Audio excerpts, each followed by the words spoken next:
What's up guys, welcome back to another video. This is a reaction to MIT has predicted that society will collapse in 2040. This video is 2 years old, but I saw this on my feed and I was like, okay. I've reacted to this channel before. It's obviously Economics Explained, so it's a lot of financial stuff. I've done stuff on the UK and all this sort of stuff, but MIT, I can't even really remember who MIT are. I've heard like MIT. I've heard it, but I don't know what they are. So yeah, I'm going into this with not much knowledge on this stuff. I assume this is going to be focused on the financials, but it says society will collapse. So I guess financially people will struggle, and then in turn society will struggle with that. But we're going to check this out and learn about what's going on. Again, this is 2 years old, so it's a bit of an outdated video, but I'm sure it's still somewhat sort of comparable to how the current day is, or current times are. And yeah, let's just check this out. In 1972, researchers at MIT concluded that society was on track to collapse by the year 2040. A follow-up study conducted by an analyst at KPMG found that we are ahead of schedule. Advanced human civilizations have existed for, at best, 10,000 years. In that time, many great empires rose from nothing and returned to nothing, leaving behind little more than artifacts and crumbling architecture.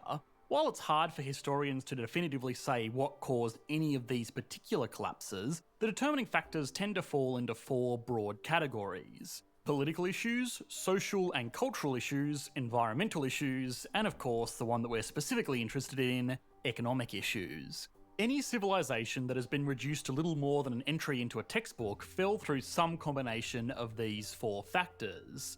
Some were almost instantaneous, the great city of Pompeii succumbing to the eruption of Mount Vesuvius. Some took a few weeks. The Aztec Empire collapsed after 93 days of resistance against the Spanish. And some took centuries. 300 years separated the height of the Roman Empire with its eventual collapse.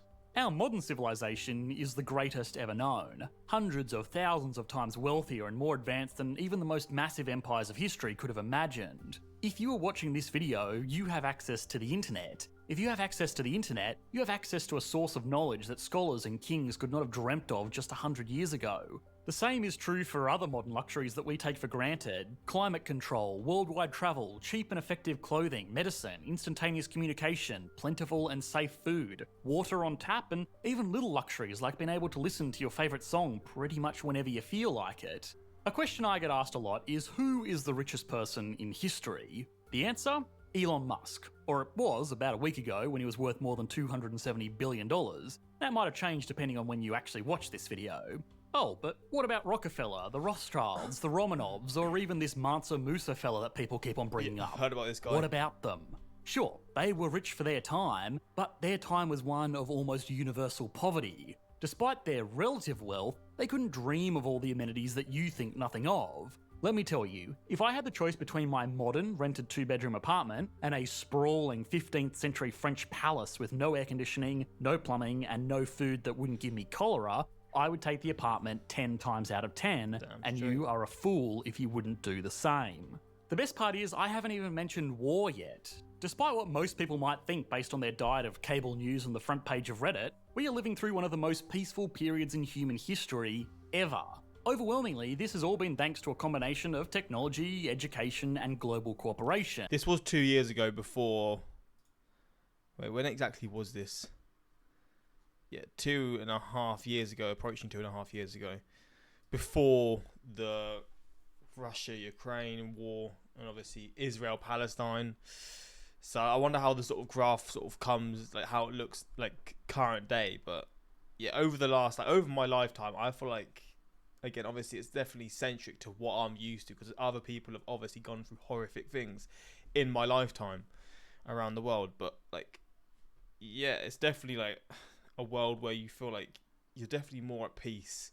A lot more of the world is a lot more at peace, or at least it was until recent times, until like very recent times. And even nations that have resentful hostilities bubbling away beneath the surface are more dependent on one another today than even the closest of allies were back in the time of Napoleon. Why get hostile when you can get rich? It sounds vapid, but it's a good thing, albeit a fickle one. Comparing our modern global economy to even the greatest empires throughout history is like comparing a jet engine to a donkey. That's not hyperbole, that's how far ahead we are today. But this is actually the problem. Sure, a jet engine is faster and more powerful than a donkey, but it's less resilient. One tiny flaw in its incredibly complex network of interdependent components could render the whole thing useless. What's worse is that if a donkey breaks its leg, it's kind of the same thing. It's useless, pretty much. moves so fast and flies so high that even the slightest hiccup becomes catastrophic. Most of us alive today, and especially those of us sitting at home watching internet videos on our smartphones, would not know how to survive very long if we didn't have food within easy reach, sometimes literally delivered to our door. But I'm getting ahead of myself, and probably starting to sound like some kind of deranged doomsday prepper screaming the end is nigh, so let's break down exactly how this MIT study predicted that society would collapse. What measurable metrics was MIT looking at to determine that the world was going in a good or a bad direction? What did these metrics tell us about the way our society would supposedly break down? And finally, is the fact that this report is ahead of schedule actually something to be worried about? Or is this all just a case of too much weight being given to statistical correlations? This video is brought to you by Skillshare. Secure that bag. I mean, this is a very old video, so it's not in play now, but getting that cashola. Ever to use computers, alert, it wasn't. The study was actually one of the first economic studies ever. Growth set out to Okay, so the MIT study, specifically titled The Limits to Growth, set out to primarily explore if our current usage of the world's resources was sustainable. Spoiler alert, it wasn't. The study was actually one of the first economic studies ever to use computers sporting dynamic systematic models. I am not a computer scientist, so there are plenty of people who could explain what system dynamics are far better than I could, but in brief, it's basically a piece of software that attempts to replicate the workings of complex real-life systems by replicating them in the software. It sounds very familiar to us today, but remember, this was taking place back in the 60s and the 70s, where computers looked like this and had about as much processing power as your kettle. Despite these limitations, the MIT team eventually created World 3, which was a computer model for the entire global economy. This piece of software modelled everything from variable population growth to industrial capacity. It also crucially modelled how everything would interact with one another. For example, a large population is naturally going to require more resources, more food, more water, more homes, more of everything. But a larger population will also naturally lead to more innovation. We have a much better chance of finding a Tesla, Da Vinci, Haber, Bosch or Whittle with a population of 8 billion than we do with a population of 2 billion, which is where the world was 100 years ago. It's a common joke amongst macroeconomists that every change you make to the economy changes at least 3 other things. Sometimes we pave over this issue by assuming ceteris paribus, or all other things being equal in our models. This economic assumption is great for looking at cause-effect in isolation. For example, a soda tax increases the price of, and therefore reduces the demand for, sugary beverages, all other things being equal. But this is the real world. Nothing ever remains the same just because it's easier to model that way. Predicting the future is extremely hard at the best of times, and almost impossible if you don't account for almost every variable. And that's what World 3 attempted to do. The World 3 program had systems for modelling everything from birth rates to farming technology. The idea was that all of these variables were very important to maintaining the modern lifestyles that we enjoy today, but because they interact with one another, they were prone to feedback loops. The idea of a feedback loop actually comes from musical performances. If you have ever held a microphone up to a loudspeaker, you will know the horrible high-pitched sound that comes out of it. That's because the microphone is hearing a loud noise, it is then telling the speaker to amplify and play that loud noise even louder, only for that new loud noise to be picked up by the microphone all over again. The same kind of effect can happen in economies. For example, declining birth rates can lead to an ageing population. An ageing population will put more financial pressure on younger workers to care for the elderly, either directly by caring for them at home or indirectly through taxes to fund pension schemes and aged care. This financial pressure will mean younger workers have less time and less agreeable conditions to make a family of their own, and you are left with further declining birth rates. This is actually a very important example as it pertains to the MIT study. You see, while the study accounted for hundreds of variables in its computer-generated model of the global economy, it was actually only interested in tracking 5 of them. These were population, industrial output, food production, available resources, and pollution.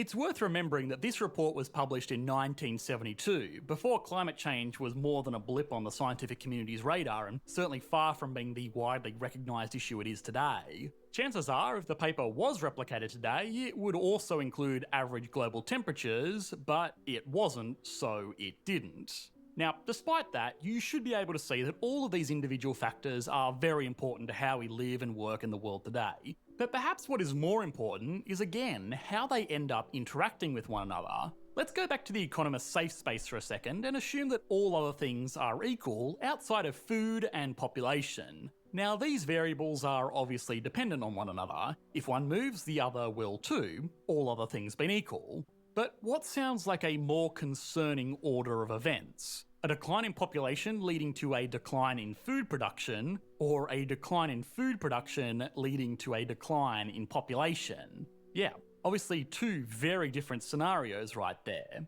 Okay, so now that we understand how to interpret the data generated by this report, what did it actually say?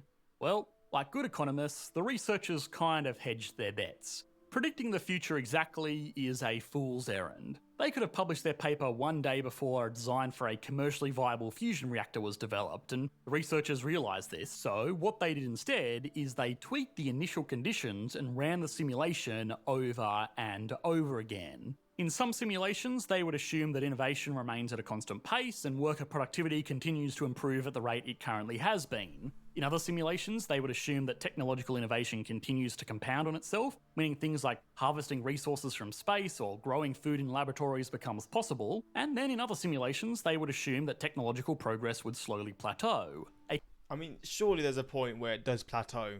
I mean, I feel like there is definitely the case where that will always be the case, right? Like, technology can't just always constantly advance. Growing stuff in space, I mean, who knows, right? If you can transport the soil and you can make these fake solar lights or whatever, you can just make lights. Just basically just bring lights with you. I don't know what lights, like what lighting would they use for like growing weed plants? Is it just, I guess it's just bright lights really. Or is it, maybe they're specialised lights. I mean, there must be specialised lights. I don't know what they're called. Transfer with them. Just have little, like, I guess, sort of dome areas that can somehow get oxygen into them. And then you have plants planted. And then they have all this UV lighting or whatever you want to call it. Maybe that's possible, but it would cost a lot. And it probably doesn't seem like it would be very financially good, because how are you going to transport it back to Earth? Meaning things like harvesting resources from space or growing food in laboratories becomes possible. And okay. I thought they meant growing food in space. At the same time, why would we do that? We've got so much land on this planet.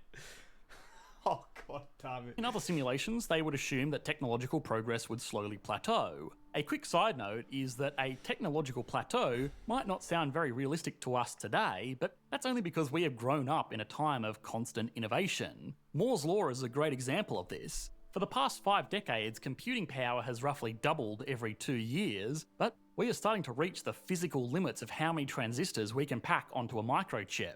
Promising technologies like quantum computing may solve this issue and let us continue to gain access to even more computing power, but then again, it may not. And that's just one example. A lot of technological innovation these days is just major companies finding new and innovative ways for you to waste your time consuming advertiser content. And yes, I realise the irony that I am part of the problem here, but here you go, have an ad. What a good little consumer you are. Anyway, technological innovation was just one variable that the researchers of this report tweaked. They also ran models that assumed lower birth rates, higher rates of recycling, more resource discoveries, greater levels of global trade, reduced levels of global trade. They basically tried to account for every outcome that would be possible with a realistic combination of factors in this economic model. They then averaged out the trajectories of 5 crucial factors to determine where humanity would end up. As you would suspect from a range of models with variables changed up every time, they got a range of different results. But they all sort of had one thing in common. They all showed a significant decline around the year 2040. Of course, it's impossible to address all of the thousands of potential outcomes that were modelled, but the researchers really focused on a few that fell well within the standard deviation of all of these potential outcomes. The first and potentially most optimistic outcome was called the Comprehensive Technology Scenario.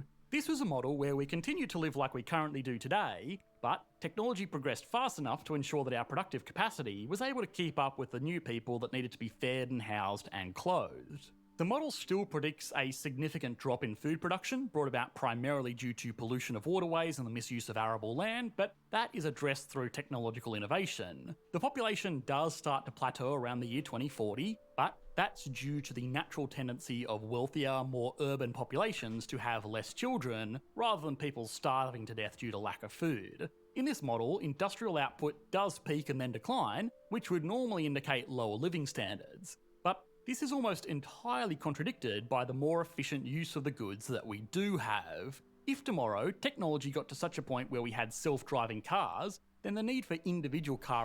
That's definitely coming, for sure.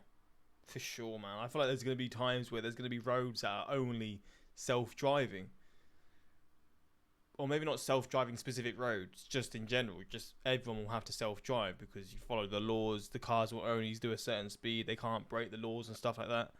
But then you can maybe modify your self-driving car to break the law. But it's not your fault. You haven't done it. That could be a bit of fun. Our ownership would be greatly reduced. This would likely lead to a fall in industrial output, but it's not like we would be poorer because of this. It's just that suddenly a car that used to service only one household can now be efficiently shared amongst dozens. This is actually what the World Economic Forum was talking about when they famously said that you will own nothing and be happy about it. They either just really don't understand how to communicate with the general public, or they... I do remember seeing that quote, and there was a lot of uproar on it, because, I mean, rightly so, you hear that quote and you're like, Jesus Christ.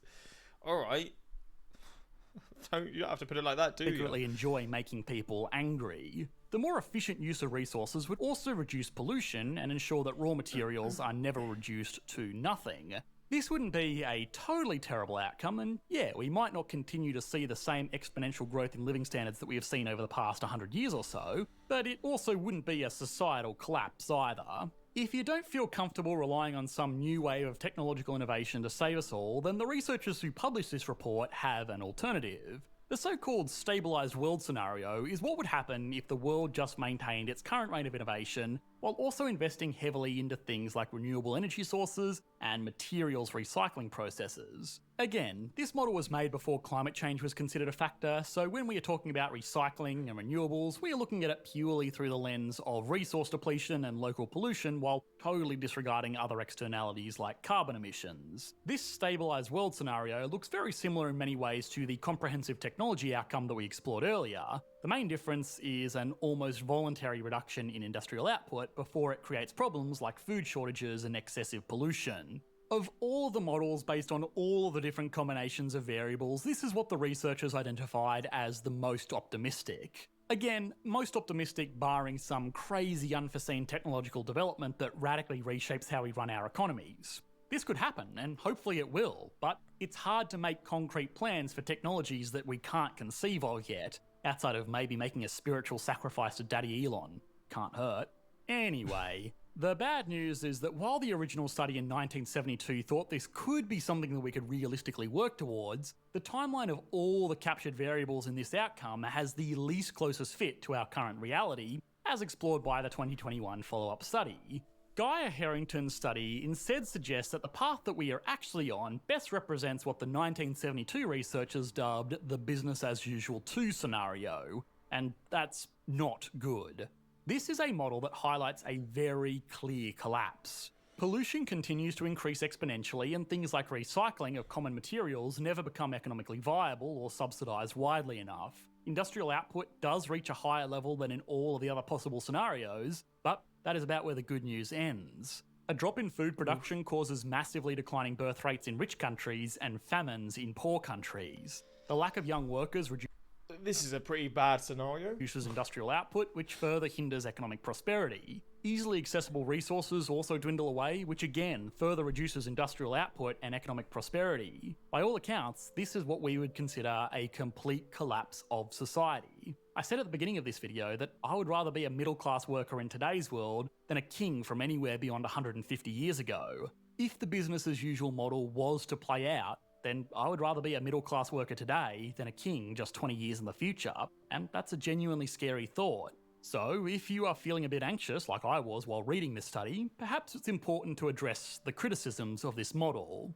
A study that Outdated. basically amounts to someone screaming, I mean, it is from 50 years ago. the world is going to end, is naturally going to be met with some cynics, and that was the case for the Limits to Growth report. It's worth noting that a lot of these criticisms have been proven wrong simply by the fact that the data is tracking the predictions in the business as usual model with pretty frightening accuracy. Other critics point out that this study has a very pessimistic way of dealing with human innovation. These critics conceded that, yeah, sure, right now our rate of innovation might not be sufficient to avoid this kind of collapse, but necessity is the mother of invention. As soon as humanity's back is against the proverbial wall, a lot more attention will be placed on researching and investing into technologies that could push us from the doomsday scenario of the business as usual model into the more palatable comprehensive technology scenario. We can already start to see this taking place with a huge surge in renewable technologies becoming available in the public market. Certainly, there are still some areas where we are lacking, waste management being a huge one, but we are much better than we were even a decade ago.